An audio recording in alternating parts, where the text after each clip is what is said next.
అన్న ఇంత జనాలలో తినడం ఎలా అనిపిస్తుంది? అంటే మాకు కుమార్ అంటే అనగానే ఫేమస్ ఉంది అంటే టేస్ట్ కోసం వచ్చింది ఇక్కడ. టేస్ట్ కూడా బాగుంది. కాకపోతే ఇక్కడ నాన్ వెజ్ కోసం వస్తే నాన్ వెజ్ అయిపోయిందంట. అందరి ప్లేట్లో నాన్ వెజ్ ఉంటే మీ ప్లేట్లో వెజ్ అయిపోయిందంట నాన్ వెజ్. అందుకే వెజిటేరియన్ తింటుంది. ఇక వెజ్ ఎలా అయితే బాగుంది. వెజ్ బాగుంది. ఇక్కడ అన్న ట్రాఫిక్ ఆంక్షలు ఉన్నా గానీ ఎంతమంది రావడమే అన్న అర్థం కాలేదు. ట్రాఫిక్ ఆంక్షలు ఉన్నాయి కదా, ఇంత ట్రాఫిక్ ఆంక్షలు ఉన్నాక కూడా ఇక్కడ ఇంత ట్రాఫిక్ ఇబ్బంది అవుతుంటే కూడా ఇంత ఫేమస్ కోసం టేస్ట్ ఎలా ఉందో టేస్ట్ చేయడానికి వచ్చిన.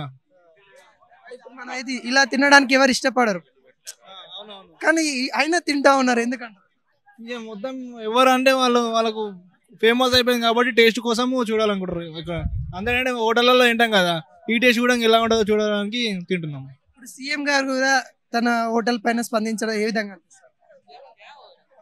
కుమార్ ఆంటీ గారిని ఫేమస్ చేయడానికి చూసుకుంటే బాగుంటుంది. ఆ హోటల్కి పర్మిషన్ ఇవ్వమని ఇచ్చి ఆ హోటల్ని ఫేమస్ చేయాలి కొంచెం.